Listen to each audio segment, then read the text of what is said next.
And now, let's join Larry Pino.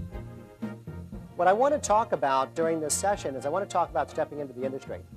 And the objective here, first of all, let me just simply set it up for you so that you really recognize where it lies for you. Clearly, and I think at the end of 5 days, you understand the opportunity that's available for you here. You're talking about an industry where the path has actually been created.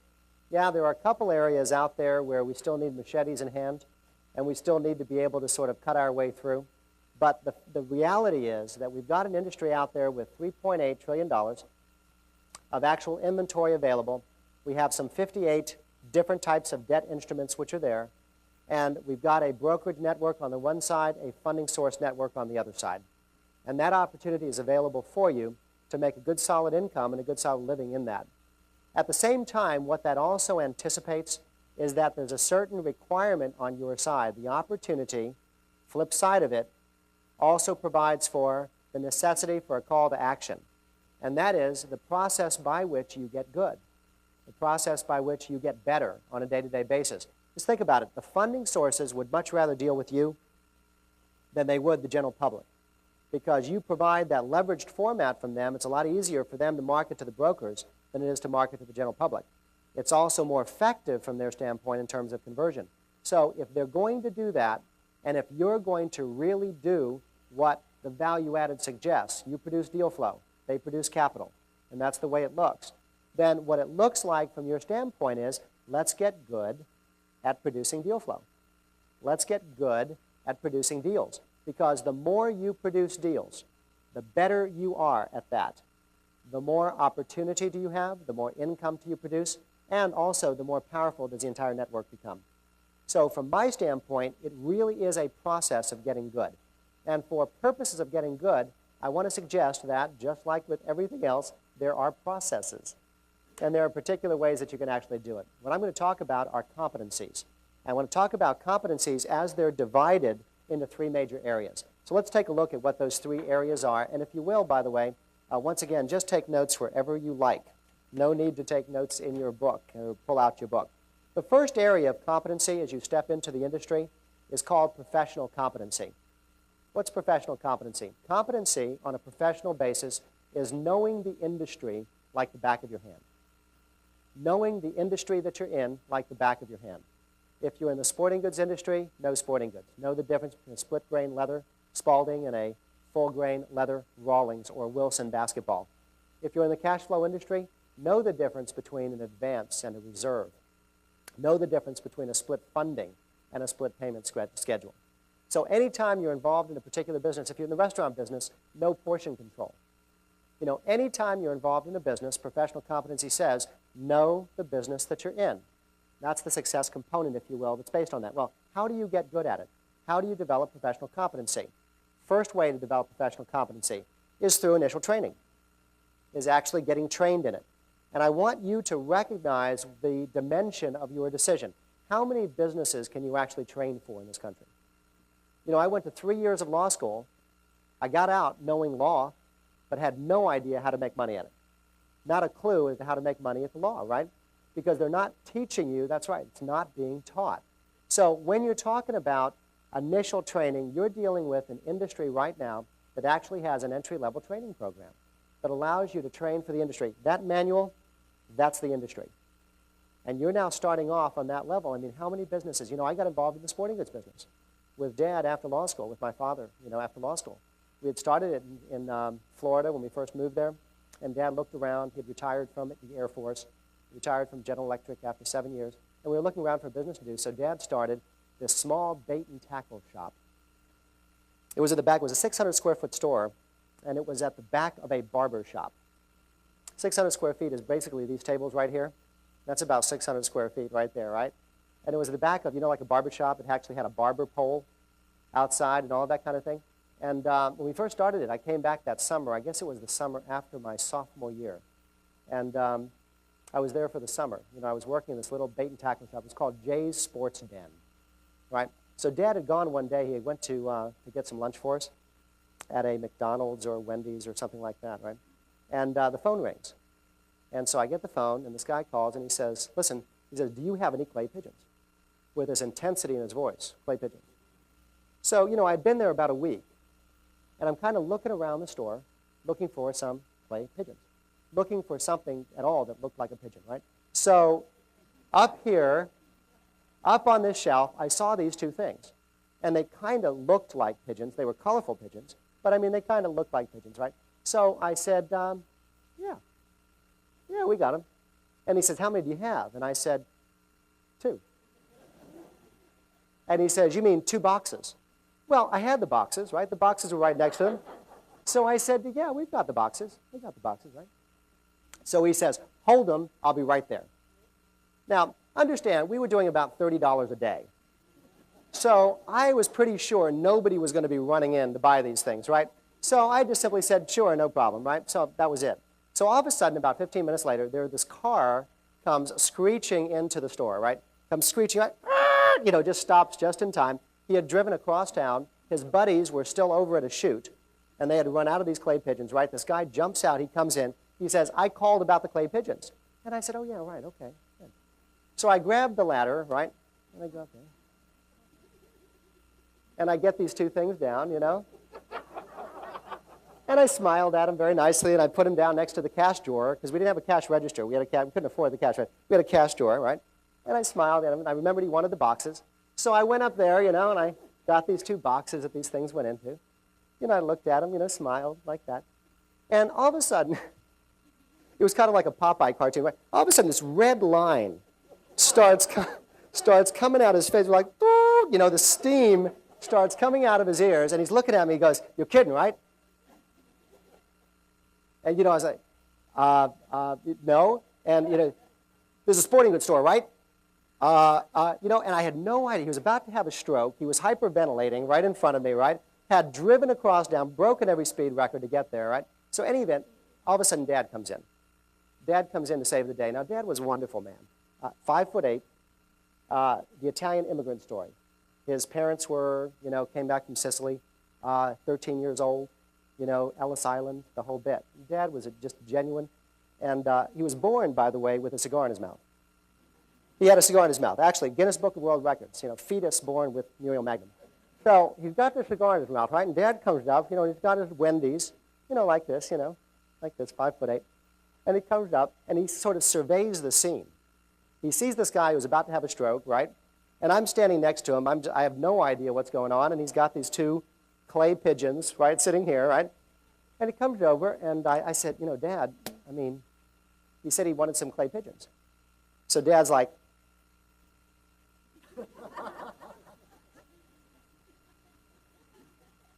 he goes over, he says, my son, he wants to be a lawyer. And we didn't have an initial training program. Just understand that, right? There was no certified sporting goods dealer, right? No certified sporting goods training program. I couldn't take it. No, with all sincerity, and I say this because the question came up earlier about the issue, and I forgot who it was over here, the issue of confidence.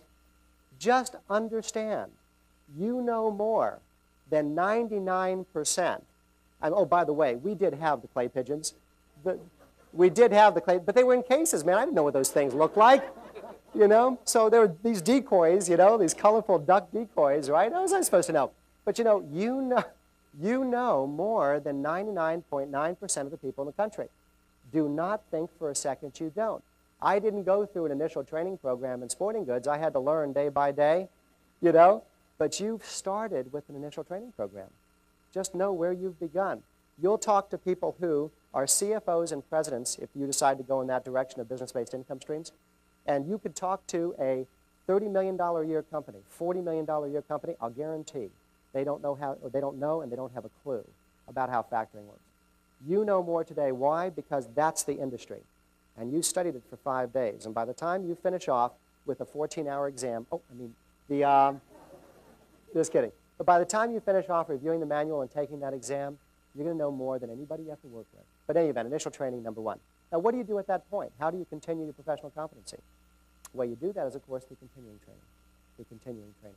And if you take a look at the continuing training, what I want to suggest, or continuing education, what I want to suggest to you is there are a lot of different ways that you can do it. However, there are 2 absolutes. two absolutes in any business that you're in any industry that you're in. Number one is read the trade journal. And in this case, of course, our trade journal is the American Cash Flow Journal. Read the trade journal. And the second thing that you always do is you always go to a convention, period. Those are two things that you absolutely do. Every time I was involved, you know, the 40-something businesses that I, include in the hype sheets about me from a marketing standpoint, of those businesses, they were involved in 9 different industries. Every time I got involved in industry, the first thing I did is I found out where the national convention was, and I hightailed it to that national convention, and I subscribed to every trade journal for that particular industry. I mean, you've got to get involved in the industry if you want to do anything at all. You know, from the standpoint of the trade journal, understand what the American Cash Flow Journal is. We're talking about a 72-page newspaper that's going to be coming to your home every single month. And I'm not trying to sell it to you. You're going to get it as part of your tuition. You get it for the next year. That's all I'm saying is read it. The budget for the American Cash Flow Journal is $26,000 a month. $26,000 a month. Man, when you get that newspaper, you read every word of that newspaper, right? With $26,000, I want to get my money's worth out of this thing. You literally want to make sure that you read that thing. It's got articles across the entire board, right? All of the different cash flows. It's got stratification, whether you're an experienced broker with 15 years of experience or you just graduated 2 days ago. It doesn't make any difference. And we've got articles in between. We have the advertisements from all of the different funding sources that give you an opportunity to be able to really get a flavor for what they are as personalities. Just know when you get the newspaper, you read that newspaper. The second thing that I want to make sure that you do, always go to the convention. The convention for me is not an option. It's not a, Larry, I'm sure going to try to get to the convention. If you're in the industry, you go to a convention, period. If you're not going to the convention, you're not involved in the industry. I mean, you can bet that when I finally graduated from law school and went back to Orlando and got involved in the business full-time with Dad, first thing that I did, man, is I went to that sporting goods convention, you know? And also, the thing about the convention is it's the entire industry under one roof at one time. I mean, why would you want to be anywhere else? So I go to the sporting goods convention, and there they are, man. There's Voigt, Wilson, Rawlings, Spalding, Rydell. They're all right there. And I get a chance to meet everybody. I get a chance to meet the VPs. I get a chance to meet the presidents. In smaller companies, I get a chance to meet the owners. You're going to have an opportunity with our convention to meet everybody there is. The entire industry. We have 100 exhibit booths, all sold out. The funding sources will be there. All the major funding sources will be there. On top of that, you have exposure to 8 sessions concurrently. At any one time, you've got 8 particular sessions going. So whether you choose this one on international factoring, or this one on medical receivables, or this one on construction, or this one on delinquent debt, or this one on retail installment contracts, or this one on tuition receivables, I mean, it says on and on and on and on. We have over 100 speakers and over 180 speaking sessions in the context of the convention. And on top of that, you also recognize that it's a convention. I mean, it's a blast. You're not only having sessions all day long, but there are parties going on all night long. And you have, on top of that, you have the exhibit hall, and deals are being done to the tune of tens of millions of dollars at the convention. When I've got, any time, a student who is having problems of a particular nature, we always pull the student file because we have complete files on everybody. We pull the student file, I check the student file, I'll guarantee you they didn't go to a convention. Guaranteed. Their entire exposure to the entire cash flow convention, or to the entire cash flow industry, is right here in a classroom, but they never saw what the industry was like close up and personal. When you get to a convention, you'll understand what it's like and the energy level that's available for you. So in all honesty, what I want you to do, just book it. Every single one of you, along with your spouses, you be there at the convention. That's what professional competency really comes from. In any event, what you've got is initial training, number 2, continuing training. The third thing that I also want to mention to you in terms of developing professional competency is you also want to look to experience. Experience. If you deprive yourself of experience, you deprive yourself of being able to really cement this industry for you. And that's why I suggest to you, I don't care what you view your level of experience at being. Bottom line is go out and do it. I tell you, for example, about how to neutralize objections. Until such time as you go out there and you try it, you're not going to understand how it feels. And you're not going to understand how it should be delivered and in what way it is. I talked to you about a conversion mentality. Until you really take that stuff and go out in there in the field, you're never going to do it. I took diving lessons. I'm certified as a diver at this point. I don't go diving often. And so what happened is the fellow who trained us, who trained Janet and me, was a guy named Tim Morse, and lives in Orlando. and he's sort of an open water caddy diver instructor and stuff. So he's going on for like 30 to 45 minutes about what happens when you lose your face mask underwater. And I mean, I'm talking about just, don't panic. You don't have to panic because you still have air, and you're breathing the air, breathe the air like that, no problem at all. Just because you lost your face mask, why should people ever drown when they lose their face mask? You're still breathing. I'm going like, of course, man. Of course. Oh, what's he doing, man? I got it, So I'm saying, okay. And Tim's saying, calm down. I want to finish off. And he's going through it, and he's belaboring, and he's belaboring, and he's belaboring it. 45 minutes later, and I'm finally saying, Tim, I got it. I'm not going to drown. And he says, okay, I'll let you go in. We go into 4 feet of water, man. 4 feet of water. And I'm now on my knees, and I'm breathing. And it's salt water, right? He knocks my mask off. All this salt water goes up my nose, it goes into my eyes. Oh! I jump up like this, totally panicked. Like, I thought I was going to drown. Thought I was going to drown, right? And then I went, oh, that's what he meant, right? Oh, that's what he meant.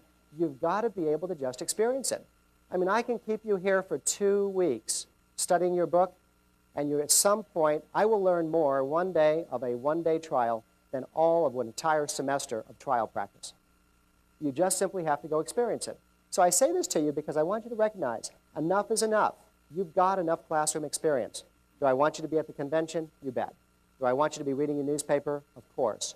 But the bottom line is go out and experience.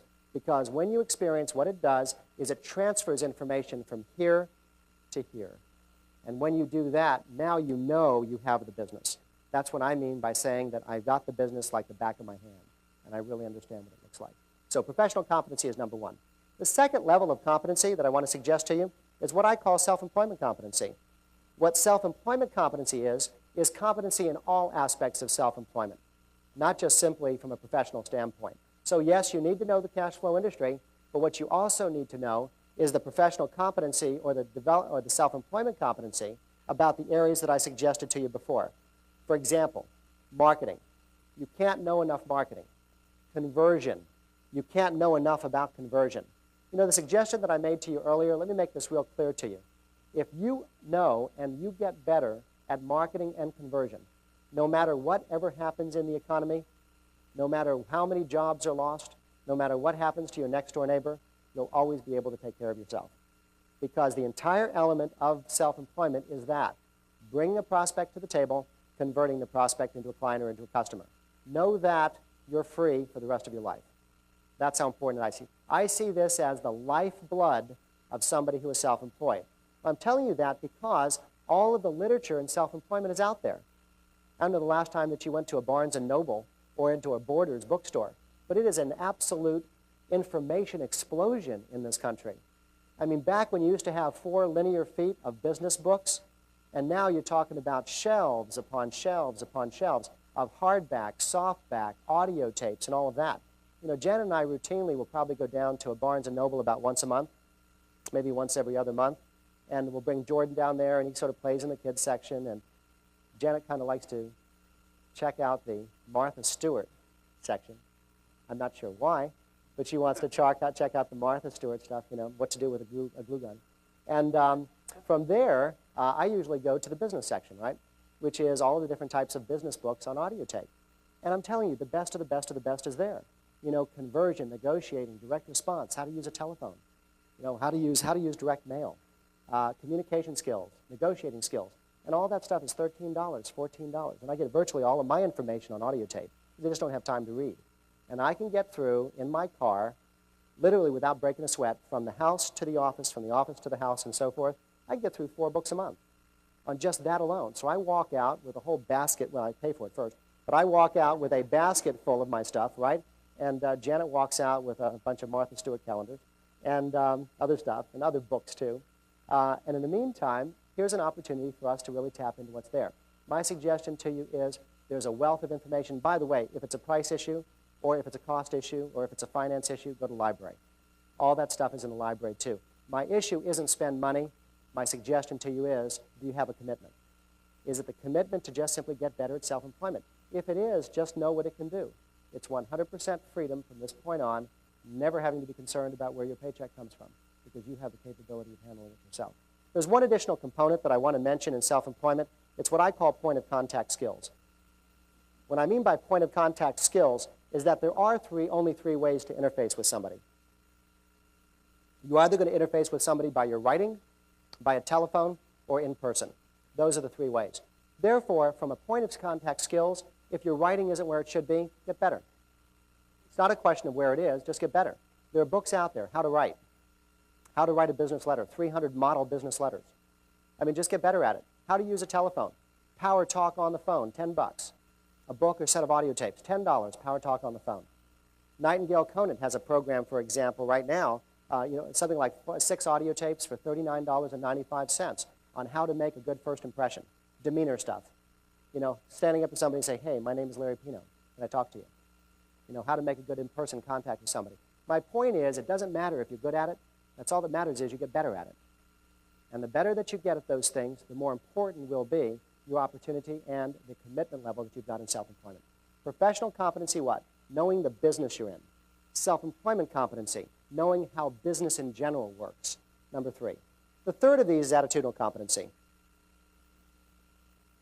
If professional competency, get better at a particular business, self-employment competency, get better at any aspect of business. Attitudinal competency is being better or getting better at being a human being, getting better at being a person.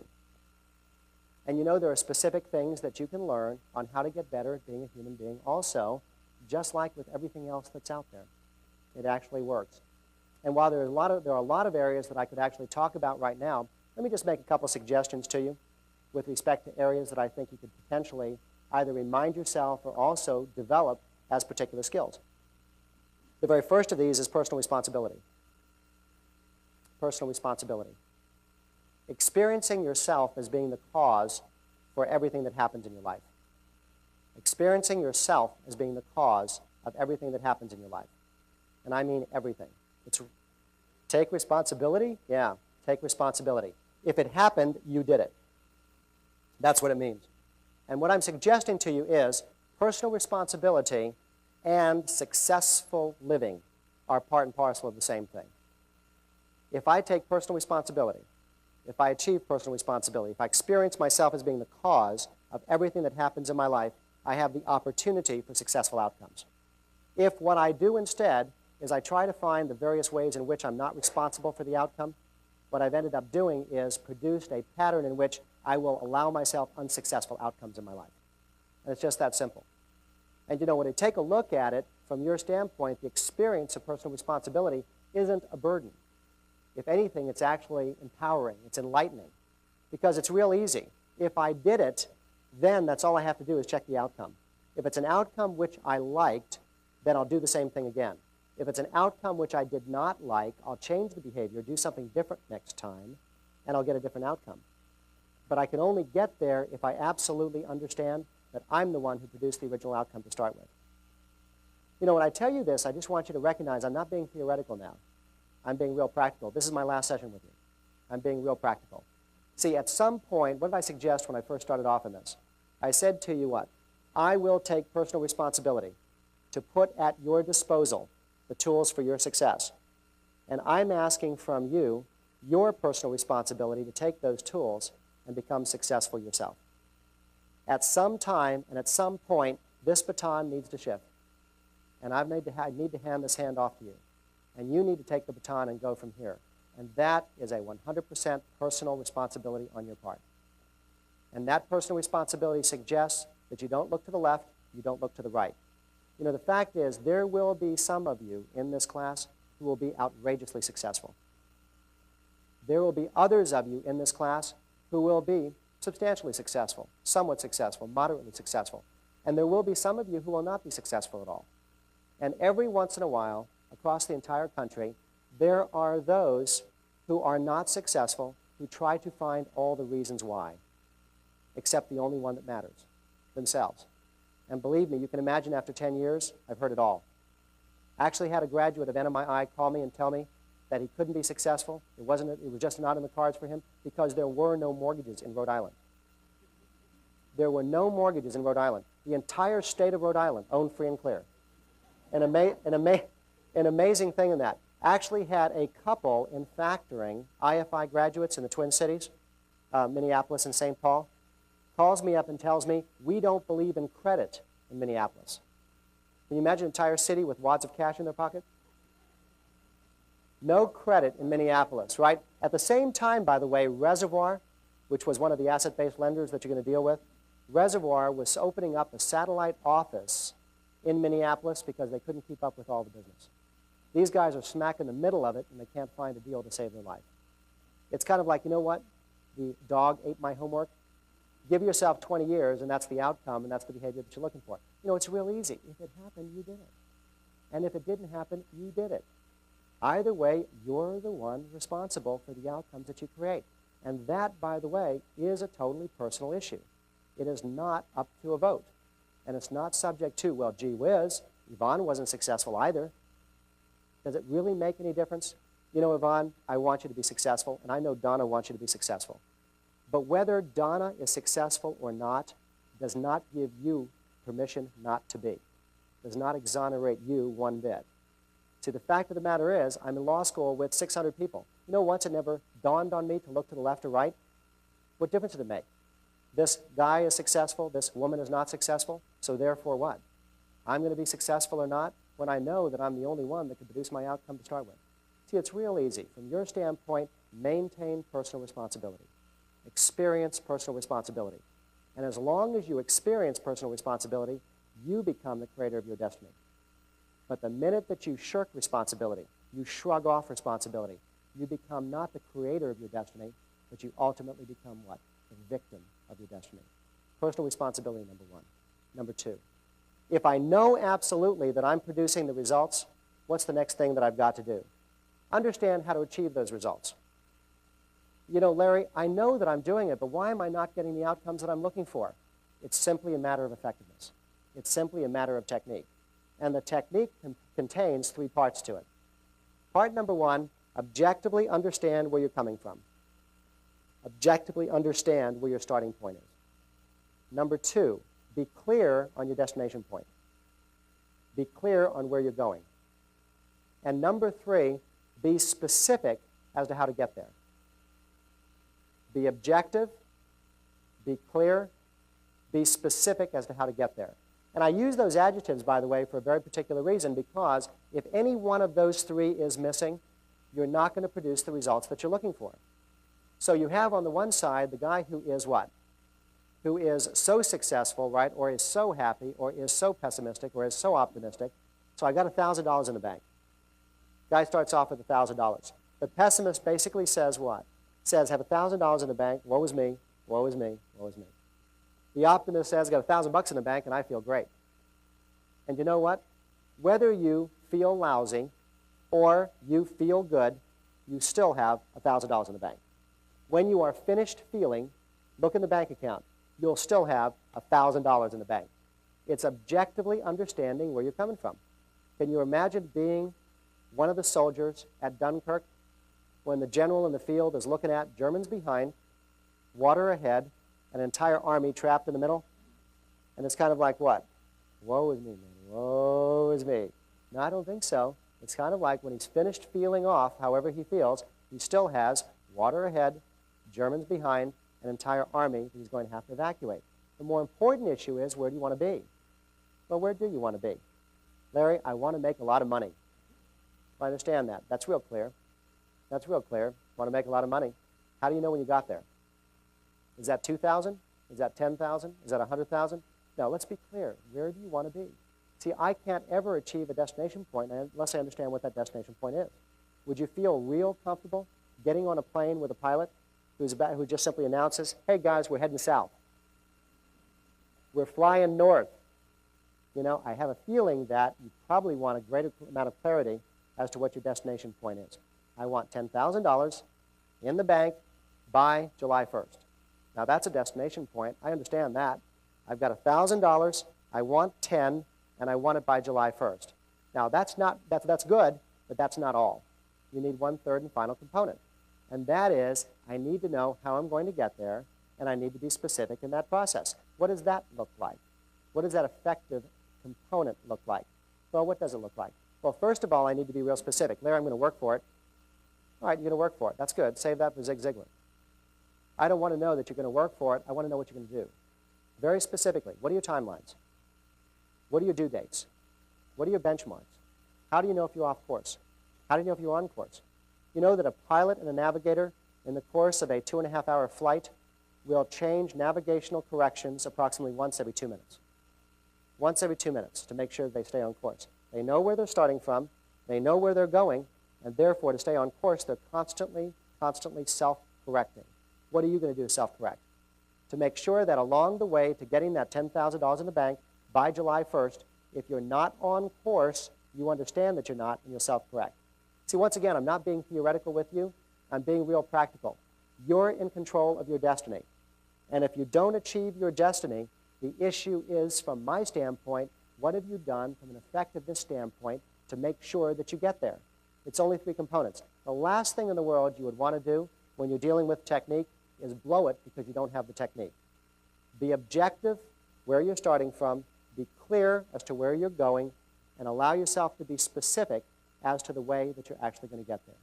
If I know that I'm going to and have the power to get there, and I know that technique gets me there, the third component of what I need is the opportunity to have enough time to be able to get there. I need the time to get there. Perseverance. And you know, I hate the word perseverance to a large extent because it suggests that you break a sweat. And you don't really need to break, you know, you're drudging through the camel, right? Drudging through the desert on a camel. It's not that at all. I'm not suggesting that you need to be working real hard and persevering beyond all. That's not what I'm talking about. Just give yourself the chance to be successful. If you took a look at every single opportunity that you had, what you've got is an opportunity for a lot more people to be a lot more successful than they really are. But they're constantly changing directions. I mean, every time that you see some people, they're always doing something different. You know, you got this guy, his name is Ken in Orlando. Every time I see Ken, he's doing something different. You see him, and he's in front of Barney's, which is our Starbucks. And you see this guy, and he comes up to you, "Hey, Larry, how you doing?" He's one of those guys who's always doing great, right? Really annoys me. He's always doing great. "I'm doing fine, Ken. Thank you very much. It's a little early in the morning for me, but I'm doing fine. Thank you. How are you doing?" "Larry, I am representing now a company. It is the most incredible company you have ever seen in your life." Everything about his life is superlative, right? To an incredible company, outrageous company. He's a printer. He does 18 color photography work. It's interesting, Ken. There are only 6 colors, Ken. I know. That's the most amazing part. I don't even know where he found those extra colors. Interesting. Can I come show you his work? Ken, absolutely, guy. You come show me. Take care of yourself, right? I'm going to get a cappuccino. Be good, right? 3 weeks later, 3 months later, 7 months later, I see him on the streets again, right? Comes up to me, "Hey, Ken, how you doing?" "I'm doing great." "Good, Ken. Good. Printing, right?" "Printing." "Nah, forget about that." He's got a glass. I don't know if he has a glass. Nah, forget it. He's got a glass in his pocket, right? He's got a suit, downtown Orlando. He's got a glass in his pocket. He says, "Larry, can I ask you something?" "Ken, you always ask me something. Of course you can ask me something." He says, "Have you ever taken a glass, put it underneath your kitchen sink, put water in the glass, and held it up to the light? Have you ever done that, Larry? The grime, the grease, the chemicals, just polluting your body. Have you ever done that?" "No, Ken. I drink the water, Ken. I don't examine my water. Thank you very much." "Larry, I can sell you, put right underneath your sink, a little filter. That underneath your sink, it will clean up your water so much, it'll be like a Colorado spring. Can I come show you?" "Absolutely, guy, man. You give me a call. You take care of yourself, Ken, right?" 3 months later, I see him on the street, right? "Hey, Ken, how you doing?" "Larry, if we're any better, I couldn't stand it." "This is a great day, isn't it?" "Absolutely, Ken, it's a great day. Water purifiers, right?" "Nah, forget about that." "Larry, can I ask you a question?" "Oh, you have a question for me, Ken?" "Yeah. Let me just ask you something. I've come across a company. The company is the most outrageous company I have ever seen. It's called Amway, right?" Actually, the guy said Melaleuca. The last time was Melaleuca. He just came to me with another company on top of that. You know, it's kind of like, golly, give yourself a break. I mean, it's like, at what point are you going to, like, get it, Ken? Every 3 months, you're changing directions. Every 3 months, you're off in a different direction. Every 3 months, you're always pursuing some other type of dream. Give yourself a break. Just get it. It's kind of like trying to gain momentum when you're driving in the city streets? You know, you're in the middle of the city streets, you got red lights, and you got dogs, and you got pedestrians, and you got screamers, and everything else. It's like, you want to get some momentum in your life? Get yourself on a highway and pass through the exit signs. Get right past those exit signs. You know, the fact of the matter is, put that foot down on the gas and forget about the exit signs. You know, when you've actually gained momentum in life, those exit signs just simply become milestones that you just simply pass through. What we've ended up with in this country, and what we end up with this sophisticated life of ours, is this tremendous opportunity, terribly tempting, to take the exit signs, to take those exit ramps each and every time off that highway. And I mean that, by the way, not only professionally, but I also mean it personally. I don't mean it judgmentally, but I do mean it personally too. Those exit ramps are terribly alluring. But you know, every time you take an exit ramp, what you end up doing is you say more about yourself than you do about the circumstance that you're in. And on top of that, what happens is it embeds deep down inside this feeling that you've got that you're not successful. And it's not that you're not successful, you just haven't given yourself a chance to be successful, for heaven's sake. Let's forget about the exit ramps. And I'm saying this to you very practically right now because, once again, I'm being pragmatic, and I'm telling you, you're on a cash flow highway. You've made a decision which has resulted in what? A major investment of your time and a major investment of your money. I will do everything in my power to keep you on this highway. I will do everything in my power to keep you in this cash flow because I know that if I can keep you in this thing long enough, sooner or later you'll be successful. But in order for me to do that, and in order for me to get past that grace period, I need to make sure that your commitment is one that says, I'm not going after the next exit ramp that's out there. I'm going to stay on that highway with you until such time as I am successful. You know what the only right is that you have to take an exit ramp? That's if you are successful at what you're doing today. If you're successful at what you're doing today, then you've earned the right to take an exit ramp.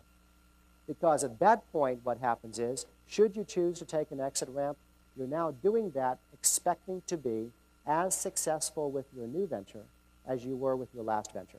So you validate your worth, and you validate the fact that you will be successful because that's the pattern that you've created in your life.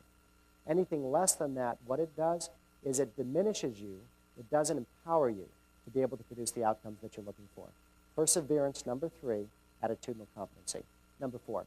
The fourth of the attitudinal competencies, these 3, if you will, are technique issues. Personal responsibility, I can do it. Allow myself the opportunity to know how to do it, give myself the time to do it, but it's got to be anchored someplace. The next 2 are the anchors that you're looking for. The first of those is truth. And in the absolute, it's truth. On a human level, it's integrity. What does it look like? Truth is a perfect reflection of itself. Integrity is action consistent with your highest truth. And what the anchor suggests is that in the process of operating, as far as our attitudinal competency is concerned, what we have got to be doing is acting consistently at all times with our operating truth. What it does is it allows us an opportunity to prioritize. We're human beings first. We're business people second. And as long as we allow ourselves to be consistent on a truthful level with each other, with the suppliers, with the vendors, with the funding sources, with ourselves as brokers, with the customers and clients that we service, what we know is that as a practical matter, that as long as we continue to be successful, we don't leave a wake behind us. We leave, if anything, good behind us. And I say that to you because I want you to recognize, you know, the issue is not just simply an issue of money. You know, it's never been an issue of money for me. From the first time that I've ever tried to make money for myself in business, bootlegging firecrackers onto Notre Dame, it's never been a question of money. Anybody can make money. The process of making money is easy. The issue is making money and keeping your hands clean at the same time. That's the issue. You know, the Chinese, the way that they originally play chess, it is not a question of winning. The issue is winning the game by taking the least pieces from the other side. That's the real issue. That's the real game of chess. And it's the same thing here. It's not the issue of making money. The issue is how to make money and not only preserve but enhance your soul in the process. That's the real challenge that we've got, how to get through the eye of the needle. And I'm not saying this to you, by the way, religiously, but I'm saying it to you as a human level, on a human level. We're human beings first. We're business people second. Let's never forget that. And in the process of dealing with this for 5 solid days of business, let's not forget that we have an obligation to operate consistently with truth and with integrity in everything that we do. Be skilled. Become more skillful. But understand where your rock and your anchor lie, with integrity on the first side of the equation. And when I say that to you, I also want you to recognize that it's a real personal issue for me, because when you graduate with a designation. You're a diversified cash flow specialist. Everybody will know where you come from. When you operate with integrity, you do us all honor. But when you operate with a lack of integrity, you dishonor us all. You dishonor the person who graduated before. You dishonor the people here who are in this class with you. You dishonor the people who will be graduating after you. You dishonor me personally. You dishonor the institution. Let's allow ourselves to operate with integrity. The integrity that each and every one of us can have, knowing full well that we're comfortable to have other people looking over our shoulders as we operate, so that we not only operate for ourselves, but we operate for the entire network in everything that we do. Integrity number 4. The 5th and final component of the attitudinal competency is the flip side of that coin, and it's called love. Yeah, love. Love in business is caring. The issue is, who are we serving? What master do we serve? Do I take my enhanced skill level? Do I take the amount of information which I've developed through this manual? Do I take the amount of competency that I've developed in the cash flow industry, manipulate the circumstances to benefit myself? Or in the meantime, do I take that information and do everything I possibly can for the other person in the equation, the person that I'm serving? Am I self-serving or am I other-serving? The issue isn't, do I make a profit? You can always make a profit. You deserve the right to make a profit. You invested 5 days and a considerable amount of tuition in this. The issue is not, do you make a profit? However, the issue is, which master do you serve when you do? It's a value-for-value exchange, and on the basis of that, here's the skill that I bring to the table. But at the same time, if my 100% focus is, how do I help you? You become the person that I'm ultimately serving, and you become the person that I care about. You know, earlier, we talked about the business of cash flow.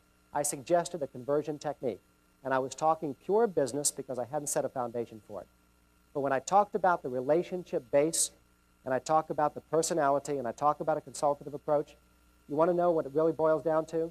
It's not a question of technique, it's a question of caring. If you care, they will know. And you know what? If you don't care, they will know. Either way, they'll know. And let me just simply suggest to you that in all your business dealings, allow yourself one side of the coin, let's operate with integrity. Other side of the coin, let's operate with genuine caring. And what you do is you give yourself an opportunity to bring to the table, when you do that, an anchor that makes sure that even when you make mistakes, and will you make mistakes? Of course. And I make mistakes all the time. But the mistakes are never mistakes of intention. They're mistakes of application. And I know that this is where I need to be. I just simply misjudged in a particular circumstance, and I need to do better next time. And that's the approach that you can take when you've got that. You know, I say this stuff to you, by the way, in closing, primarily for, well, several reasons. The first reason is I want you to recognize that the only way that I can allow us to build the relationship past the cash flow basis that it has is for me to just simply talk in terms which are really important to me, and to also let it be known that there's an area of sanctuary where you can do the same. Here's an area of sanctuary where we can be human beings first and we can be business people second. And know that that relationship that I suggest that we have allows us to explore being human beings first and business people second for the balance of our lives together in the relationship which we're forming. So the best way that I do that is just simply throw it out there and say to you all, this is it. And if that's the level that you want our conversation to be on, I'd like it to be on that level. And I'd like to be able to contribute to that and to your life at that level. Second reason that I tell you that is because also these represent our core values in the organization. These things that I talk about here are actually printed in our associate manual. In the associate manual, first paragraph, it says that in order for you to be employed by us and in order for you to continue that employment, what you have to have is not one, but all 3 of what we call our core values. Number 1 is professional competency. You need to know what you're doing. Number 2 attitude and demeanor, the way you show up. And number 3, integrity. Not one, but all 3 to continue your employment. Well, when I talk to you today, what I'd like to just simply suggest is that if I could have a buy-in, I'd appreciate it. A buy-in not for our associates, but for you and for the entire graduate network that says, can we be bound by these same core values? Professional competency, attitude, personal responsibility, effectiveness, and perseverance. Allowing yourself to what? Have a demeanor, the way you show up, and integrity in your dealings. Can you imagine what kind of buy-in we can have if you not only buy in, but the very lion's share of our brokers buys into an industry that for all intents and purposes, we by far influence the most? Do I have your buy-in on that? In addition to that, what I also want you to know is that right underneath that, there's a section that says, if you ever see Larry Pino operating in a way which is inconsistent with what he's telling you with his words, associates, you have the right to tell him because he wants to be told. What I want you to know is that if you ever see me operating in a way which is inconsistent with what my words are telling you, not only do you have a right to tell me, I invite you to tell me, and I encourage you to tell me, because I want to be told. When I'm off base, I need to be told. And if anything, I feel a whole lot more comfortable knowing that I got this many sets of eyes looking after my soul as much as I'm trying to do the same thing. Also want you to know that if I ever see you operating in a way which is inconsistent with these core values, I'm going to be telling you to. And I'm going to tell you, by the way, not to rebuke you, because it's not a question of rebuke. I believe you want to be told. I believe you want to know where your highest truth lies when you go off base from time to time in the way that you apply for yourself. And here's a guy who cares enough to tell you. And I care enough to tell you. How do you know I care enough to tell you? It's real simple. I already got your tuition. And I still care enough to tell you. Because I can't think of anything more self-validating and more valuable for us all than that I had an influence not on your professional life, yes that, your business life, yes, but on a human level. And I can't think of anything which would be more satisfying from my standpoint than to know that. So yes, I will tell you by letter or by phone call. And so take us to the test. Do we all care? You bet. As an organization, you know why? Because if they don't, we fire them. Because I'm not about to have in our tree a negative influence that has such an effect on so many people out there in the entire country. So yeah, we get rid of them as fast as we find out. Now allow yourselves to test that out. Whenever you come to Orlando, should you come to Orlando, drop by. We're 17,000 square feet. We have 80 employees, and every one of them is similar to the people that you'll have a chance to meet and you've had a chance to talk to so far. When you send us letters, we actually respond to your letters. When you phone us, we actually return your calls. When you call me, it might take me a few days, but I actually get back to you each and every time. Your challenges become our challenges, and I hope that you share your wins, because your wins become our validation for the effort that we're actually out there and actually doing on a day-by-day basis. So in any event, just in finalizing, and I know that I'm late as always, but I just want you to know that between now and the next time that we see each other, I wish you all the very best of luck. I have you and hold you in the very highest esteem and aspirations for you. God bless you all. I appreciate you being here for these 5 days. Thanks.